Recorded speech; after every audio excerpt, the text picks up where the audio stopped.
exactly what you've just said.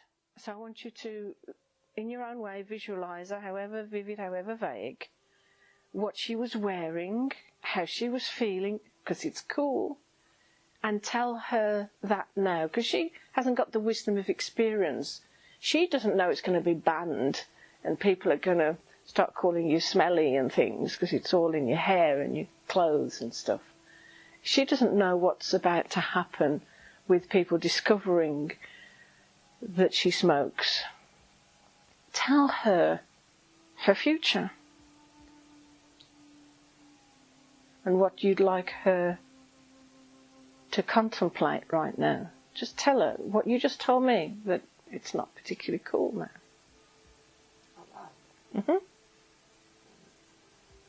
Noticing what she's wearing, the expression on her face as you say this. She's not going to listen, you know, she's 14, 15. Yeah. Ruin your teeth, your skin, your lungs, everything.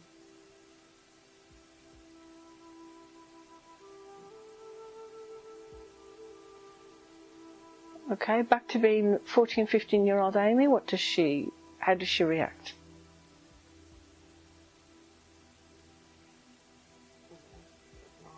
Yeah, okay. So it's like you're your own parent, isn't it? Saying that. Yeah, but it's cool. Cool, okay. So you can open your eyes and step forward into identity. So here you are as a 37-year-old, beautiful, wonderful, powerful woman. Are you a smoker? No. Okay. So it's almost like you're your future self, in that this is the thing that you want. You want to be a non-smoker, let's say. But how would you term that more positively? What is it that you actually want? Be healthier. You want to be healthier? Yeah. And how are you going to be healthier? Though, there is, as you turn around now please, there is all these things to deal with, you see? And as you sit before me as a client, having volunteered to deal with this as a non-smoker, still got the smoking in there, but as the healthy person, so the healthy person that doesn't happen to engage in that old unuseful behaviour, there's a level where we switch it and never mention smoking again. So smoking has been so much part of your identity that now we want to recognise, as you are doing, that at this moment in time, Jenny, I'm healthier than I was when I was a smoker. That's something in my past. And we're just processing stuff out. Though, if you were never to have another cigarette again, what would that mean to you? What do you believe would happen? So stand on belief. If you were never to have, I know you value being healthy, I know, but what do you believe will happen to you if you never have another cigarette? And is that something that you want? Do you want to never have another cigarette? Or do you? Do you want a couple of weeks to think about it? I don't know. The thought of never having a cigarette again frightens us. Okay. It makes us Yeah. Yeah. anything. Because? I suppose it's something I use, even though I know it can make you more stressed or whatever. It's something I use is when I'm feeling stressed, or it's like a habit. It's just something I do. I have something to eat, I then want a cigarette. Because? You see, I'm not just accepting it. No. I can understand the, and I'm doing this lovingly so that you process the fact that we all do certain things. It's just that smoking seems to be a very visible thing to others. We all do certain things, and as you say, I know it can make people more stressed, but when I'm stressed, I do it. And this is, again, the person's value system, Amy's value system. She absolutely knows from experience that if she's stressed and she has a cigarette, you feel better. That's what you're saying.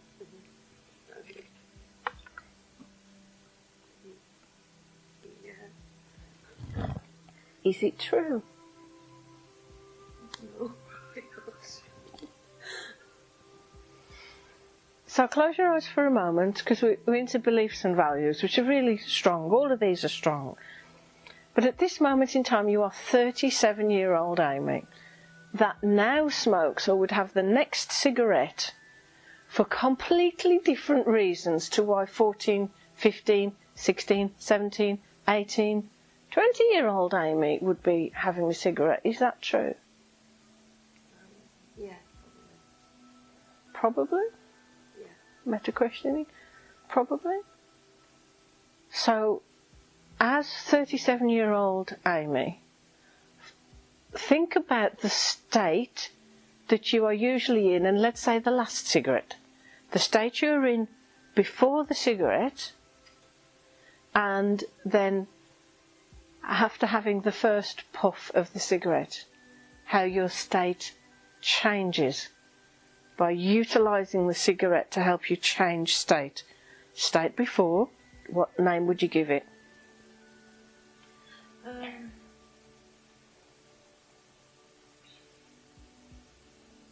suppose I felt a little bit anxious. A little bit anxious, Yeah. okay. And the state after?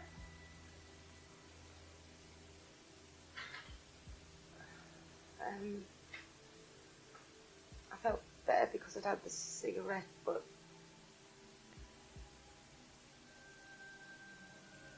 probably the same amount of anxious. I don't know. Okay. Thank you. Thank you for your honesty. You're just exploring. You're a pioneer. You're exploring your own mind and the behaviour. There's no right or wrong here, because really everybody here would want what you want for yourself, and certainly health, as you've labelled it. Who wouldn't want somebody they've come to like very much and to work with? Who wouldn't want that person to be healthier and to have the things that they say they want? Though it doesn't really affect any of us whether you smoke or not. It affects you. And if your desire is that you don't want to have them anymore, and they're going to label that, would you agree to label it as an old unuseful behaviour? Is it unuseful if the anxiety is still at the same level? If you have it before and after?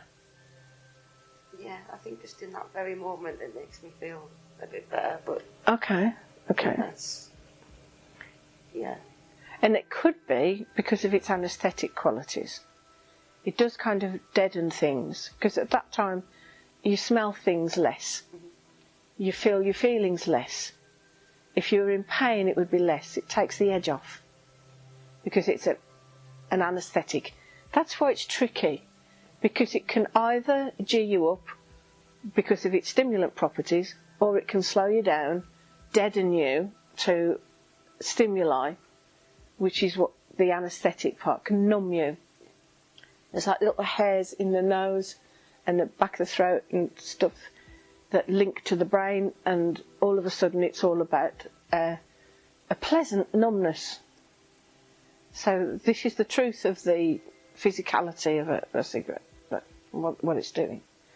And do you like that numbness? Yeah. Yeah. So in that respect, the anxiety will still be there, but you're feeling it less. Yeah. So like you might get a pain in your knee, but if you take a strong painkiller, the knee still hurts, but you don't feel it. So the condition of the body is still the same, but you're just not feeling it the same because it takes the edge off. If you're hungry, it takes the edge off. Yeah. Is there anything within you that would perhaps like to explore a different way of taking the edge off? Yeah. At this moment in time, do you like the smell? You didn't like the smell when you were 14, 15-year-old. The taste and the smell, linking the two. It tastes different to it did when I was 14, 15, Okay. when I very first tried it, but I wouldn't say I'd say there's maybe 1 or 2 cigarettes throughout the day that I actually enjoy, whereas the rest is more of... Okay, the habit thing. Right, so what are the 2 or 3 that you actually enjoy? Usually after I've had a cup of tea in the morning, that one, and then... Because the drink's too wet without one. and then usually after a meal. Okay. Okay. Not every meal, but like after a meal. Can you explain that to me, down to behaviour now? Because I know you've got the skill and the ability to do this old and useful behaviour, but we've discovered there is some usefulness to it at the moment, and until we explore that usefulness, nobody's ever going to cast something aside that's useful at an unconscious level. The unconscious doesn't continue to do anything if it's not useful. So there's a usefulness to it. So this is where people that do that behaviour tend to beat themselves up, because there's a usefulness to it. And so by me saying, so it's an old, unuseful behaviour, so, well, there's some usefulness here, the anaesthetic qualities, but there are other ways of taking the edge off. And that's my phrase. Is that yours too? I've given it, but is is that true? Too, yeah. Okay. And then I got COVID, and then after COVID I started smoking again. Because? Because the vape was bad on my chest. Oh, okay, okay. So you explored something else and it didn't quite work out. And if you do explore something else, like eating sweets or munching carrots, anybody worked with an ex-smoker, they do something which kind of starts to annoy everybody else, and it doesn't quite work out. If the new thing doesn't quite work out, we do return to the old behaviour, if there's some usefulness to it. So you tried the one tactic, didn't work. I've known people wearing a lot more nicotine patches than they should, and they're going dizzy because they're overdosing. The people try all sorts of things, don't they? I used to have a patch on, and it'd be yeah. Yeah. Because that shows you what? That shows that you're addressing the addiction, if you like, still getting the nicotine. But for him, the habit was there. What does he do with his hands? You know, there's other things involved in the whole behaviour, isn't it, which we're exploring. And we're just exploring. The fact is that I've kept using the idea of that behaviour to illustrate other points. Other people, we all do something here that you just don't know. You might find out. Intro. But thank you for volunteering. So this behaviour that you do from time to time at the moment, there might be something else that you think if it was presented to you, you could perhaps explore. And if that was, and this is for everybody, if the unconscious experiments with something that gives the person a better response, a better life, that it's better, not that it's the same, but if it's better, this is the way the mind works. If we explore something, experiment with it, and life's better doing this, we'll naturally keep gravitating towards it. And if it's not better, like the vaping, we might gravitate back towards the old unuseful behaviour, as I'm pre-suggesting now.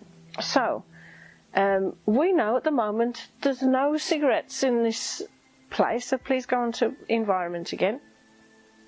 Some people say to me, if I got rid of all the cigarettes, if the cigarettes had never been invented, then it would be all right, wouldn't it? You know, if take these cigarettes off me, Jenny, never let me buy any more, tell my mum not to have any cigarettes anywhere near me, like take away all the cream cakes in the world and all the biscuits, Would you, did you try that? Did you try just not buying any, not having any? These 2 years that you gave up, how did you do it? What was the behaviour then? Sorry, go on. I started replacing vaping with smoking, so I cut right down on the cigarettes and started with the vape. So, say if I smoked 10 to 15 a day, I'd gone down to like 4 or something like that, and then the next day I went down to 3, and I did it like that. Okay. So before COVID, that worked quite well for you? Yeah? I was probably vaping too much, but yeah. Oh, okay. And has the vaping got nicotine in it? Yes, but I'd kept, I started on a high one and I'd gotten it down to a lot lower. Oh, well done you for that behaviour. So you developed a skill and an ability to cut down on the nicotine by doing the vaping. Yeah? Yeah. So talk me through slowly what happened with the whole COVID thing. So did you know you'd got COVID and the vaping didn't... I was quite bad with it. My chest itself wasn't too bad. It was like having a chest infection, but I was ill in other ways with it, and I was ill for about 2 or 3 weeks. And then after that, when I started feeling better, because I hadn't vaped or smoked or anything, obviously in them 2 or 3 weeks, when I started feeling better, I started trying the vape, which I know is ridiculous, because if I'd gone 2 or 3 weeks without it, then there was absolutely no reason why I needed to. But the cravings started coming back, and in my head, like, I'll need to do that again. And I was trying it, and it would make us really cough really badly. So my partner at the time was still a smoker, and tried the Back to environment. Thank you. So I tried a cigarette, and it was just a little bit to begin with, just like a couple of puffs here and there, and then it just... So, slow down. So the first, close your eyes for me, if you would, please. Thank you very much. Just turn the attention inwards. And sometimes when we laugh about stuff, it's the bizarreness, and the client themselves, and thank you, Amy, the client themselves said, well, I know it's ridiculous, but when they recognise that, it's like, for what reason did I do that? Oh, we back to where we started, environment, taking the cigarette and experimenting with the behaviour, etc. We're back now to environment, that I'm with somebody who's smoking. My partner's smoking, and either it occurs to me or they suggest, because I've gone back to the vaping, and by the way, that's kind of a behaviour that had worked for a while but didn't at that time, so therefore in the environment there happens to be cigarettes, there's something within you that maybe thought, well, let's try that again. But as you now explore all those options that I'm firing at you, just from what I've picked up from what you said, nobody lives in your mind but you. So you recognise now, and that part where you laughed, and you, well, I know it's ridiculous, but in my head, Jenny, there was the craving. Was there actually, let's go back to post-COVID, so they've been ill for 2 or 3 weeks, and now you're at the stage where you go for the vape. Now, how does the vape get into your hands? Yeah? You pick it up, so it's always been there, even though you've been really ill. Yeah. So when you've been really ill, you've been looking at it lovingly? No. I didn't really think about it when I was ill. Okay. So you didn't really think about it when you were ill. So in one sense, sorry to say this, guys, but in one sense, was being ill useful? Because you were a non-smoker then?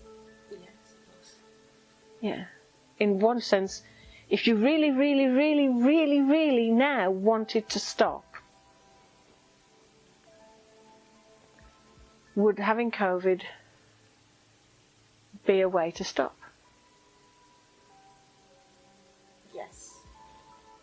Yeah, thank you very much. I'm sorry to have asked you that. You don't need to get COVID, right? Yeah, let's not. But putting the point across that after COVID everything's different.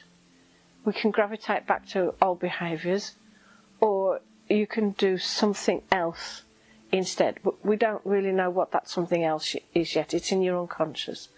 But now, with your eyes open, looking at these stepping stones that you've explored, do you gravitate towards any of them? Could you stand on one that you think is your biggest blocker to being, in your terms, healthier? And healthier means not having that old behaviour anymore. What do you think is your biggest stumbling block? Okay, tell me, what's all that about? I don't know really, it's just... Yeah, that's okay, it's unconscious choice, that's good, yeah. So if you close your eyes for a moment and you can still see the word, there's some purpose here that hasn't been explored. The one that I've purposely not got you to stand on.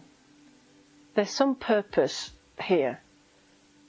The purpose of 14, 15-year-old Amy, and the purpose of post-COVID and mid-COVID Amy and 37-year-old Amy standing here, there's purpose.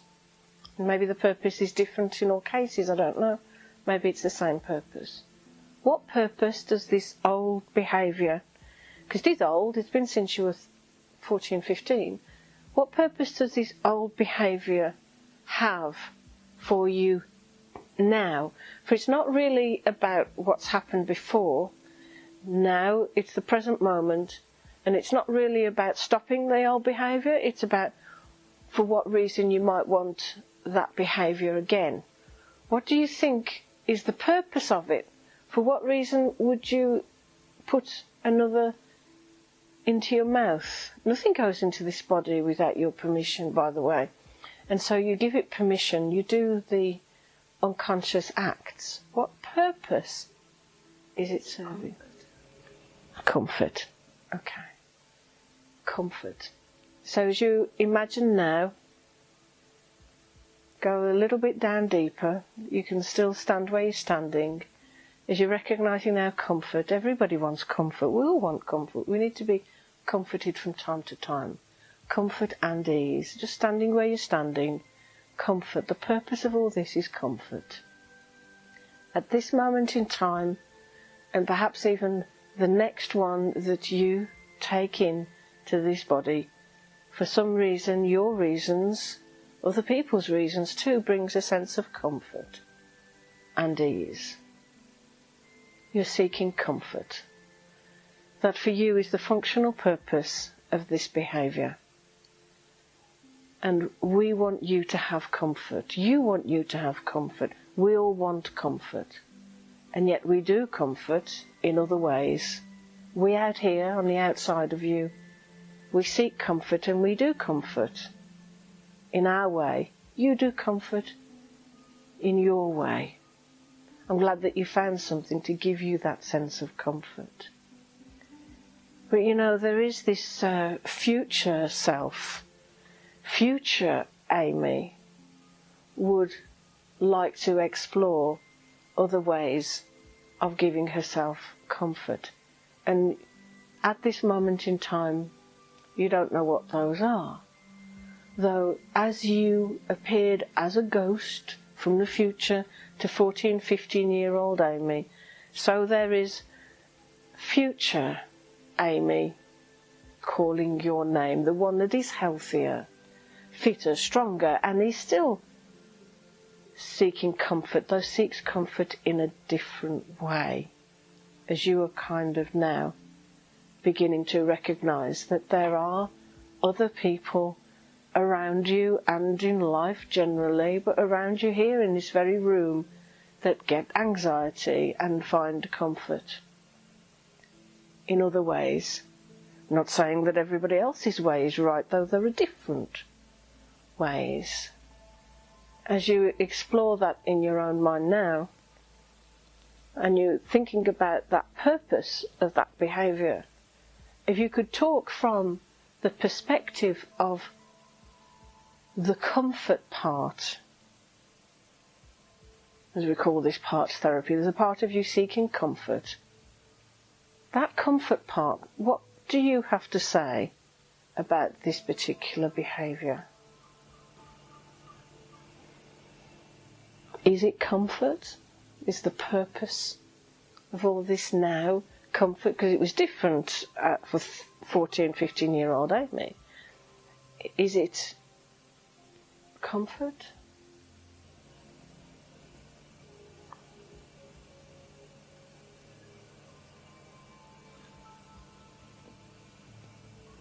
It makes me calmer. Makes you calmer. Feel a bit better. What would happen if you weren't calmer?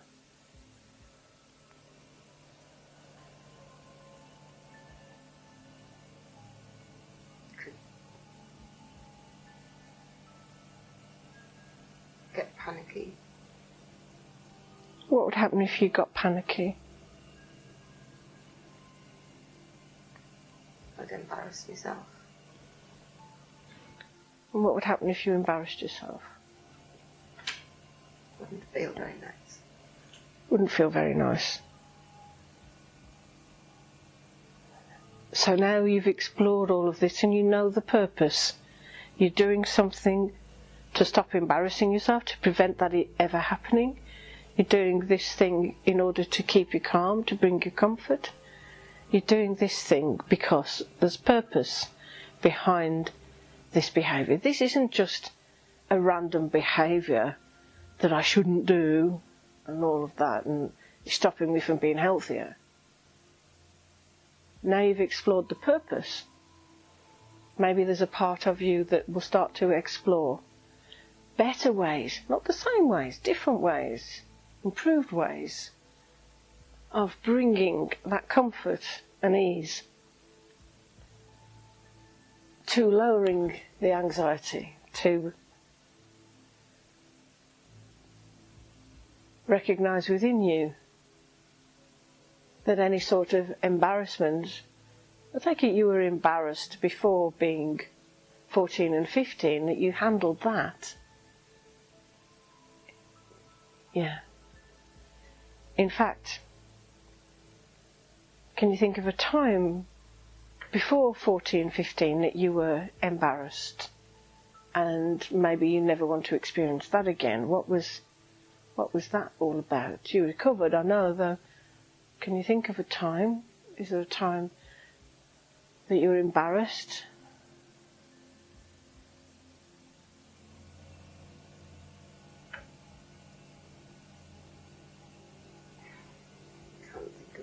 Good, because that's in the unconscious mind and something perhaps for the future. So this thing about being embarrassed, is it because you've been embarrassed and it felt so bad, or because it's fear of being embarrassed? Being embarrassed. And when you were embarrassed, were you smoking?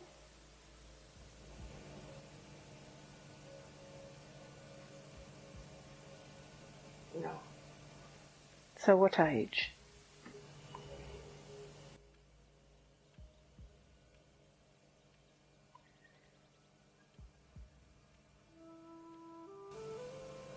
Don't know.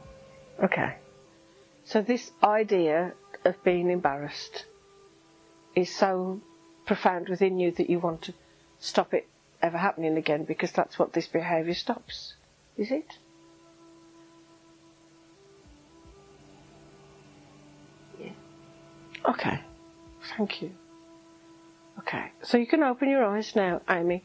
Thank you so much. Sincerely, thank you so much. Because all you've done is reveal to yourself the aspects of this behaviour, that it's not just about doing one thing and stopping doing one thing and it's much more complex, isn't it? For you, much more complex. And we want you to be comfortable. Everybody searches and reaches out for something to help. Okay. Has it given you more insight into this thing? Yeah. It has, as in, like you say, it's not just on the surface of what something is, it can be a lot deeper. Yeah. And for those of you, because once you've qualified, you'll get all sorts of emails from people. Come on our stop smoking course, do this, be an expert, smoking cessation, whatever.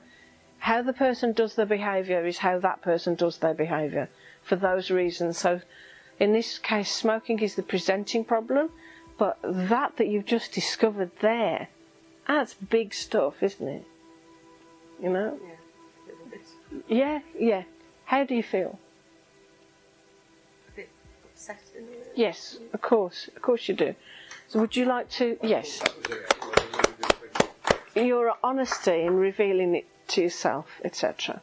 Would you like to sit on a chair, perhaps this blue chair here, just for a moment, just to sit so that you're fully supported? Nobody's going to wheel you about, okay? Just sit and relax for a moment.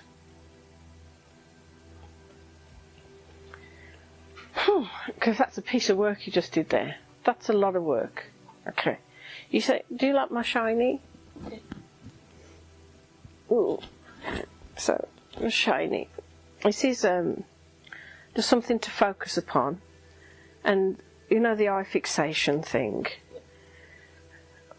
Just so that you can relax and so that you can feel a bit of comfort.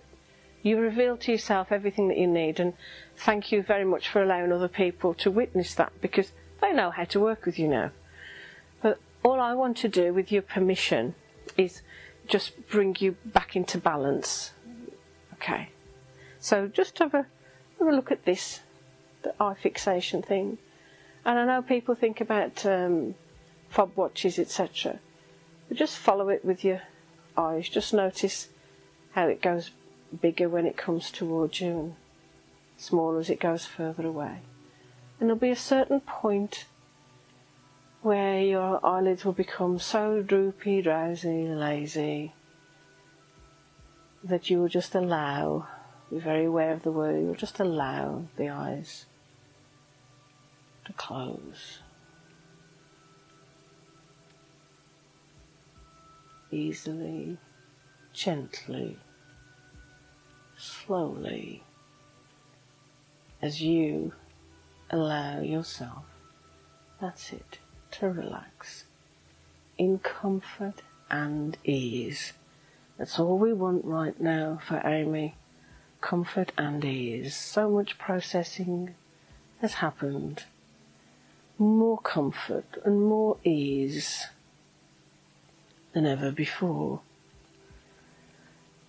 Though there are some steps to get there.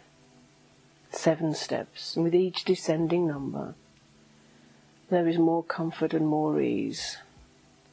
So that 0 equals complete comfort and ease, and 7 is where you are right now. With each descending number you double your sense of comfort and ease. Though keeping enough awareness, enough of a spark to keep you energized for the rest of the day. So you can be at comfort and in ease and still interact with people having enough energy to do that. So the comfort and ease we're talking about now is enough comfort to be able to carry on with the day, engage with people, be happy, be at ease. That's the sort of ease we're talking about. So as we count down from 7 to 0, when I reach the number 0, I will touch you on the shoulder. That will be a sign and a signal for you to go down into the depths of comfort and ease. And when you come back to full conscious awareness, you can be at the level that you need right now to help yourself. 7. You might like to imagine yourself going down a very wide, a very safe staircase. With 6, deeper and deeper, balancing. Taking more deeper breaths. On the next number, 5, I'd like you to imagine that you're taking such a deep and easy breath that as you exhale everything that is no longer useful in your life. Going down deeper on 5, 5, 5, 5, 5. On the next number, 4, you've been here before, going down into comfort, down into ease, comfort and ease, feeling so comfortable. So much ease, more than before. And 3, deeper and deeper. What comfort and ease means to you. 2, 2, 2. Everything softens on 1, reaching over now to touch you on the shoulder on 0, all the way down, deeper and deeper. That's it.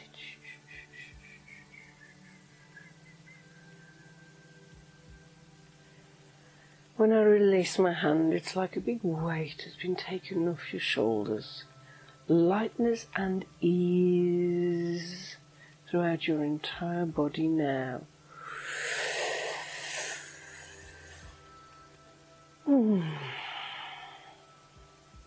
Complete comfort and ease. Complete calm. Knowing a lot more about yourself now than you've ever known before. At this age, doing what you do, knowing what you know more about yourself than you've ever known before. Give yourself a pat on the back.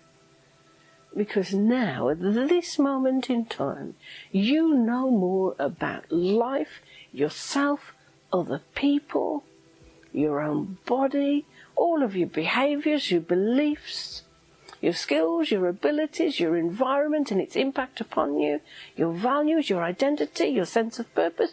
You know more about all of that stuff than you've ever known before. Well done. You are now connected with the most powerful thing human beings can do. In this comfort and ease, you can experiment, here's the word, experiment with choice. Choose.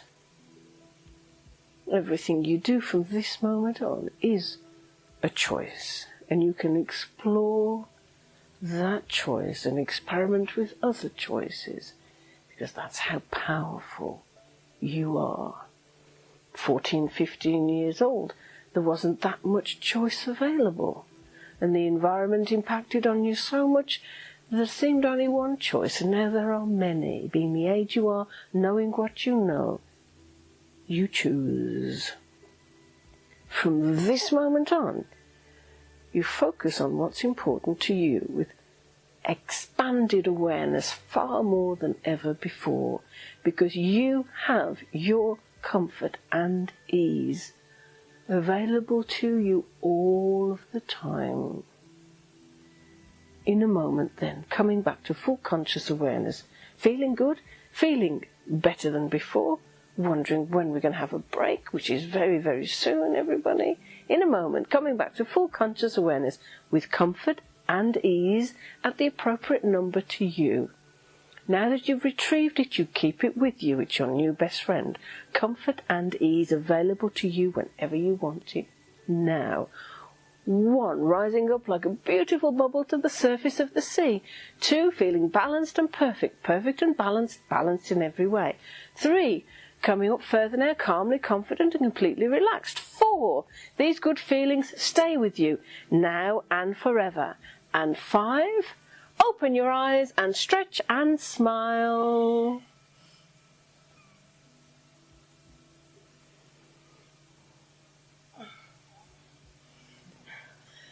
How you doing?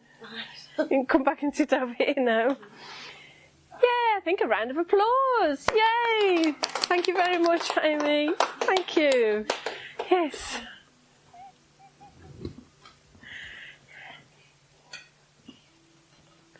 So just before we have a break, would you like to say anything, or does anybody have any questions? Just how are you feeling right now, and happy?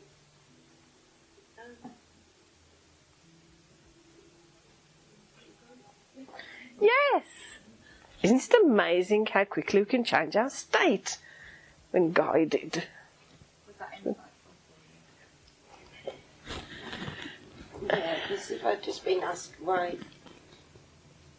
do I smoke, I wouldn't have given that answer to it.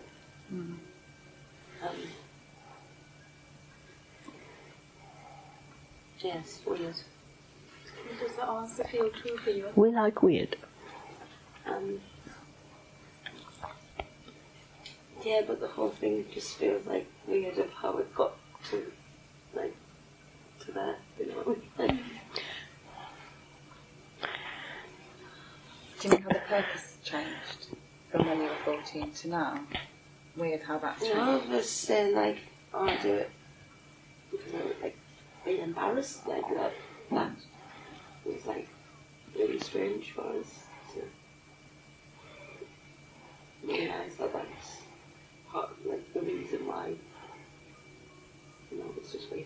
And we like weird, and thank you so much. And everybody, you can have a break now. Thank you. So 10-15 minute break, so 10 past 11.